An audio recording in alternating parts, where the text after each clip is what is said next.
can go through the first couple of questions until I have to leave, and then if someone wants to take over. You can if you want, and then I can. Does that work? So I can get some credit for joining this? Okay. Yeah, for sure. Okay, are we recording? Because last time we forgot to record. Okay, Yeah, let's record this time. Yeah. You guys forgot to She's not really happy about that. Okay, I'll just go through a couple questions, and then I'll just have to leave you guys to the rest of the meeting. But Okay. what narrative do you think we in the pro-family movement have adopted, and is it effective? Like it's to talk about third or first person? Yeah.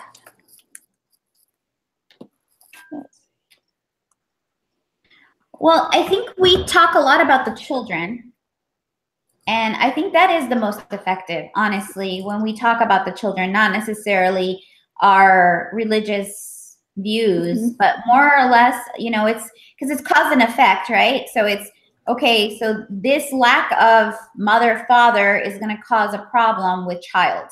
So let's look at child, you know? So I think we do that, or at least we're being taught to do that more effectively. Because that's really what it boils down to. Yeah, I agree. And it is more effective because it takes the personal convictions and all that stuff out of the way that you're trying to persuade someone, I guess. Does that do you guys agree with that? Yeah. Mm-hmm. How do you think we are viewed by those who oppose us, and how could we change that narrative? Well, I just think that we're viewed as just being super conservative, super churchy, you know?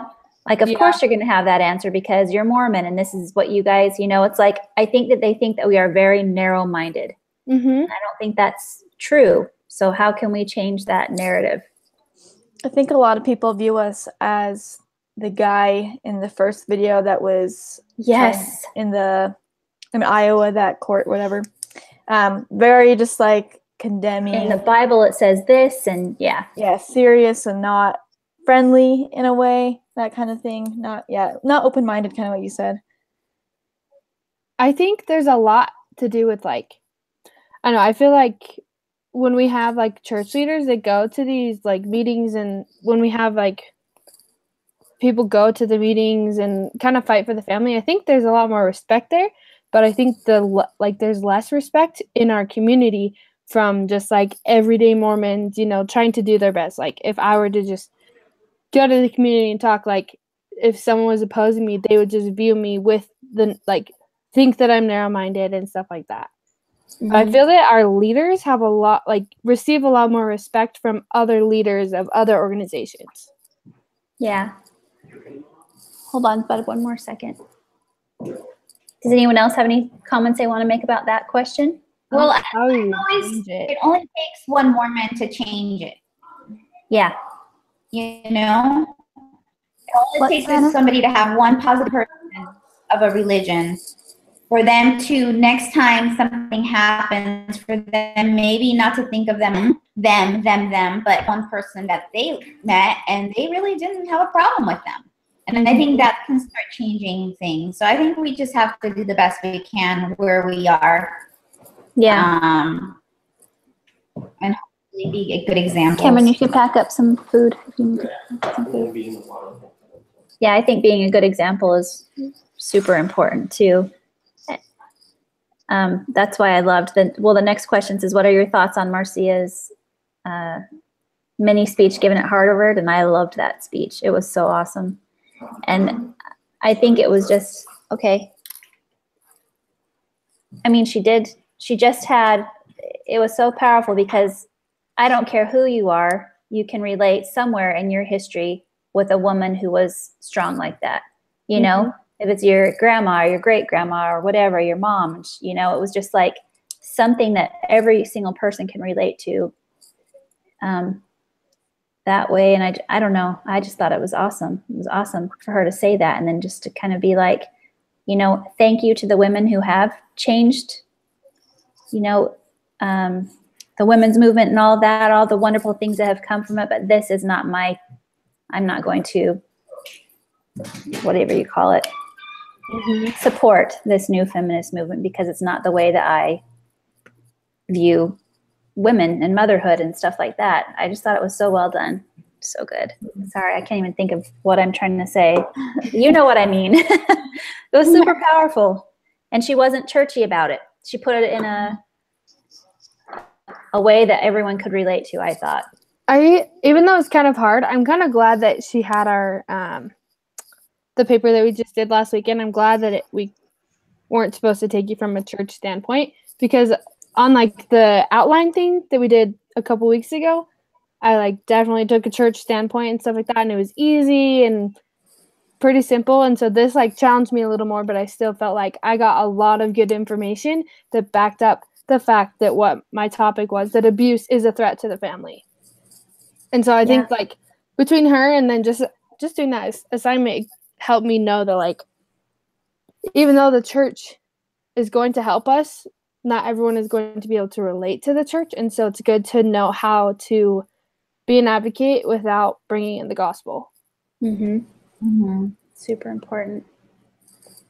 Okay, guys, I'm going to have to run. Sorry. Okay, Thanks for inviting me, and I'll see you next week. Okay, sounds good. Okay, bye. Bye. All right. I'm still so confused why that Google Hangout, why it wasn't working earlier. I know. That's too bad. I feel bad. I know. Okay. Let's see. What did you learn from the article that you read in preparation for the video? Which article? What did you learn from the article you read in preparation for the video? I don't know what it's talking about. Article. I feel like we read so much. It's very hard. Is it just like these articles for discussion? I don't know. Let me look at my notes. Okay. Let me see. I mean, if we don't know, we don't have to answer all the questions, so we could just go to the next one if we don't find out. We can come back if we want to. Oh, I know, you guys. I remember. You're going to remember too. It's that article. One was about trying to get rid of the father-daughter dance bill. Oh. Remember, they were trying to get rid of it. And then the other one was, I think it was I don't know what it was. And it talked about the same effects, the parenting effects on children. Vote was to continue discussion in regards. I guess somebody had written something about a study that showed that there was effects on children with same-sex gender in a university, and people went nuts about it. And so then the university came back and said, you know what? This is kind of what we look for in a university, for people to kind of research things. So no, we're not going to have them, we're not going to do anything about it. We're going to let them continue the discussion. That's what they're doing. Mm-hmm. Okay. You guys remember that? Yeah. So how did these articles prepare us for the video? And I'm guessing, I think that is the video for Marcia Barlow's presentation. Okay.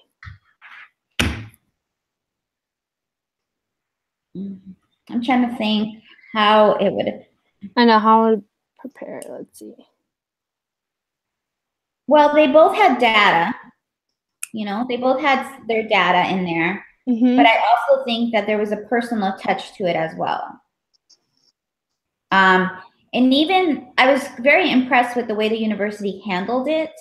A, they didn't give in to the pressure of what they were being asked to do. And B, they said something that everybody could agree with, which is basically like, that is why we're here. We are here to look into things. We're here to question things. We're here to research. And to say that they can't, I mean, it wouldn't work, because then nobody else can. You know, you can't do one or the other. So everybody's, in order for this to work, we're just going to say we want everybody to continue the discussion. And I thought that was a really very articulate way of doing it. Mm-hmm. I like that.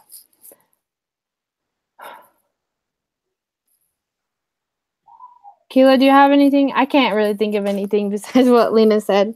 I like what she said too. Yeah. Okay. I'm having a hard time remembering those. Yeah. If you think of something, we can come back, but we can move on to the next one.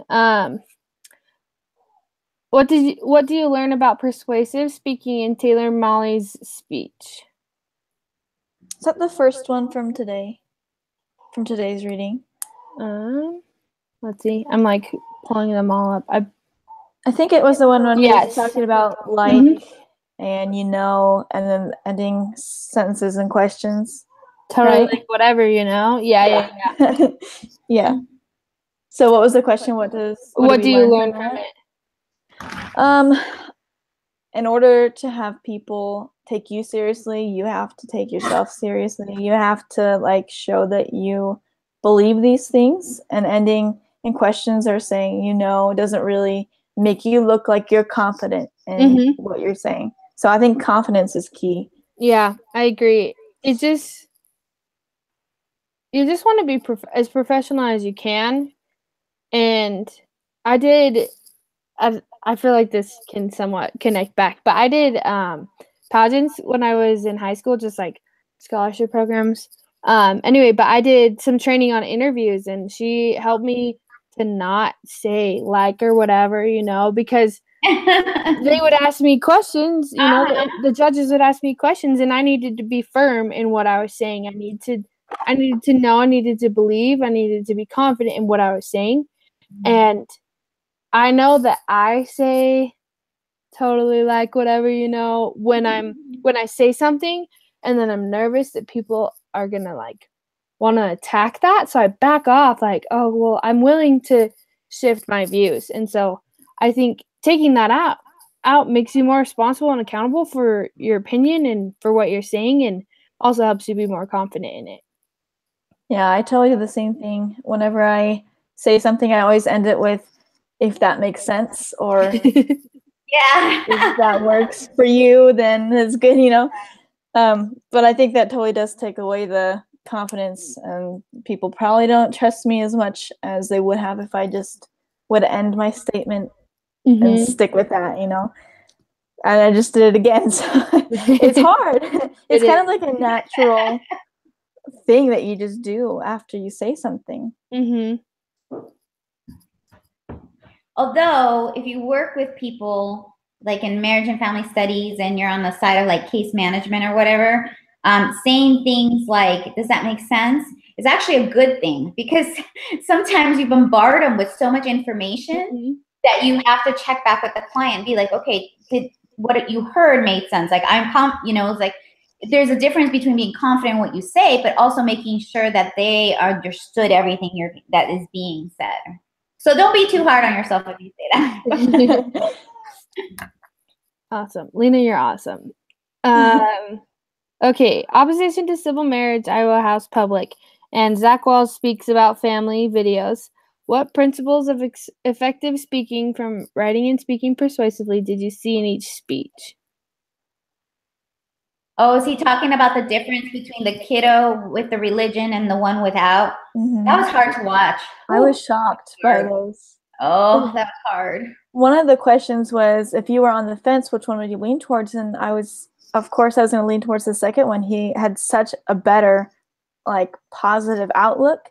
Like, the first one was not positive in any way. It was like condemning people, and we're all going to, like, God is going to look down on us if we do this. But then the other one was saying, I did this and I did that, and it's so positive, and it was horrible for me to like believe that the other one was better. The other team to speak. Yep. Yeah, he just went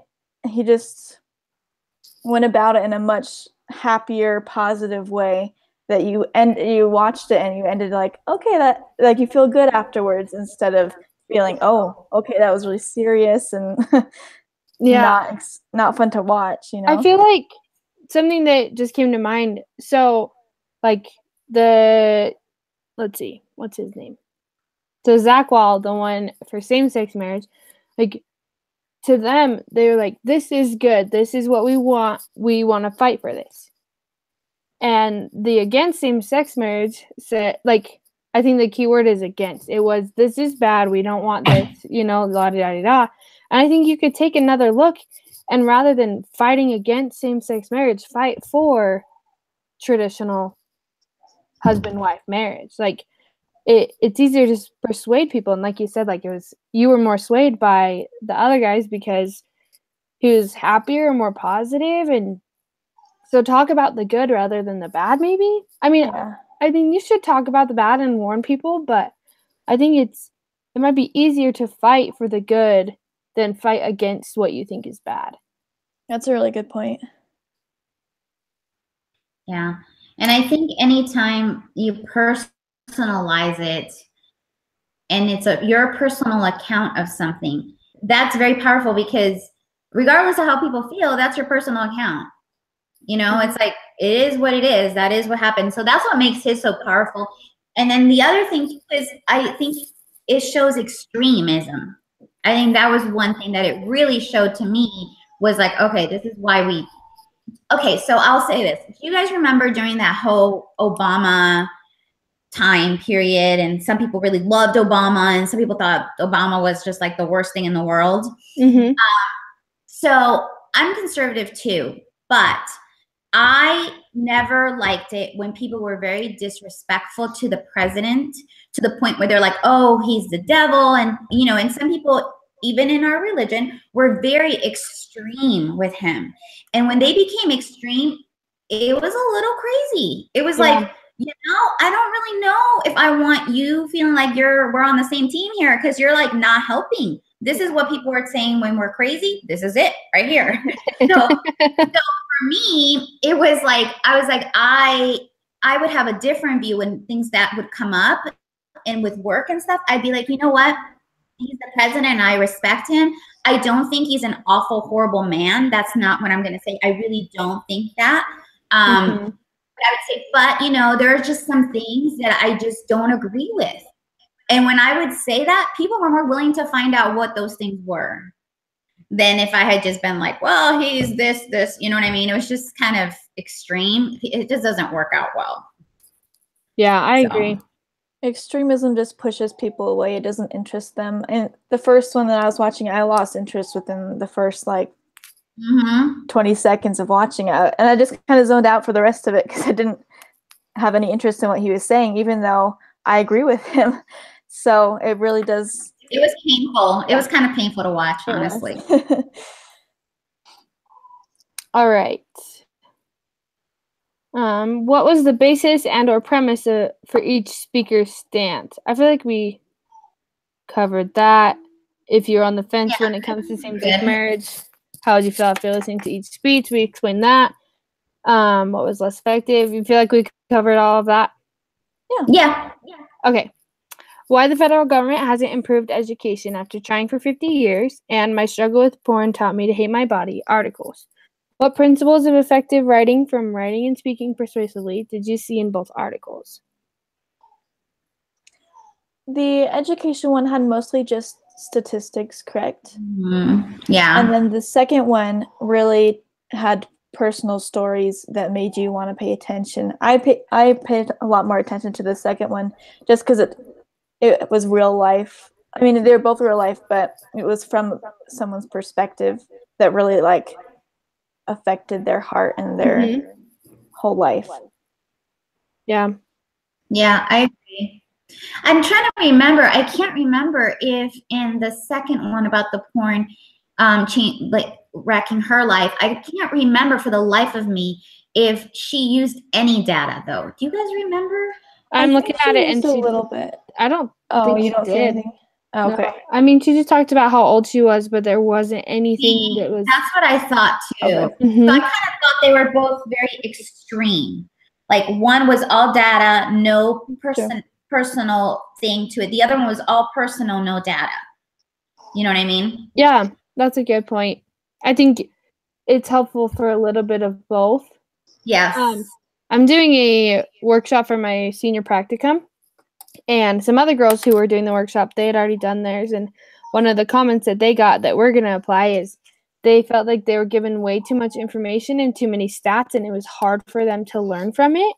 And so, like, we want to give some stats. So we're teaching, doing like a mutual activity for on social media and the effects and harms of it, but also how to use it effectively. And so we're going to talk about some stats, but like we probably had more stats in our lesson plan until the girls told us, like some other girls in the class told us that people didn't receive that very well because it was overwhelming and too much information. But also you kind of want it because it kind of helps you realize some things. Yeah. So I agree that it's a little like both of them were the opposite, but the extreme. Yeah. I think you probably need to use both of them interchangeably. You can have the same amount of information, but maybe break it up a little bit with personal stories that would keep people's attention. Make them more complementary instead of one or the other. Yeah.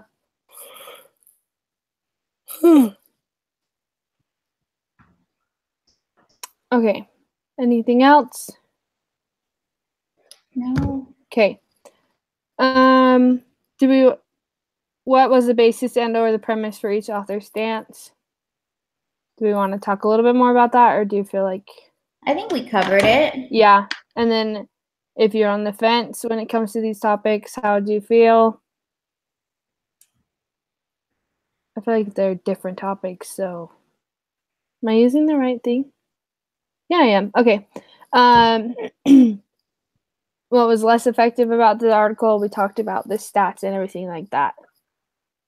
But then the lack of stats in the other one as well.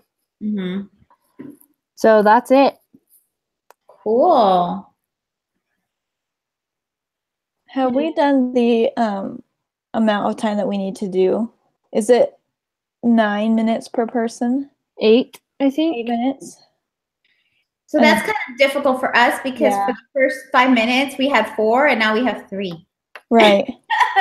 So we're at 35 minutes. I mean, I think because we started right at close to 5. We had some technical issues too. That lasted about 10 minutes.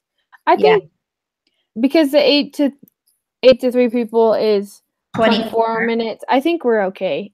I think so too. So if you just I'll just go ahead and summarize it. And we forgot to say our names again. Should we just do that now? I'm Lakin. I'm Lena Jones. And I'm Kayla Cox. And I'll do the summary. Stacy was here, just in case. And so we started with what narrative should we talk about? And we say that we talk about the children. And so that's mostly third person, getting the views of many people. We talked about the opposing views of the church, or opposing views of people that are not in the church. They think that we're churchy, conservative, serious, not open-minded, so narrow-minded. We get less respect in the community, but more respect in formal settings. It only takes one person to change that mindset, and we need to be good examples. When we were talking about Marcia Barlow's presentation, we talked about her showing strength and relatability to everyone. It was not churchy. And then when we talked about information, we realized church will not help everyone because not everyone can relate to that. So we need to be more relatable. The articles before Marcia Barlow, the father-daughter dance and the effects on same-gender families, we discussed that we need to have more discussion and not be quick to form opinions. We need to have data and personal touch and not give into pressure. When we talked about being persuasive, we talked about confidence, professionalism, being firm in your beliefs, and to make professionalism a habit. When we talked about the opposition to same-sex marriage and for or against same-sex marriage, for and against those. We talked about being positive and happy, making people want to be a part of part of your movement. Talk about the good. So for traditional families, not against same-sex marriage. Extremism and having respect towards one another. The extremism doesn't catch attention. It makes people lose their focus. And then basics of each stance we talked about for the federal government education and pornography.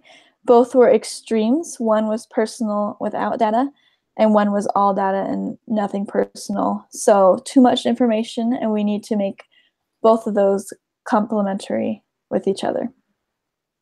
So that's what I wrote down. Awesome. Yeah. Awesome. Okay, girls. Well, thank you. I've missed chatting with you guys, and I know. I don't know. Work has been crazy. We hope that everything is going well with your work. Oh, thank you. Thank you. It was very sad and tragic, but we're doing what we can. So, thanks, girls. Take care, and I'll make sure to put this on there on the Awesome. link. Thank you, Lena. You bet. Bye, guys. Bye.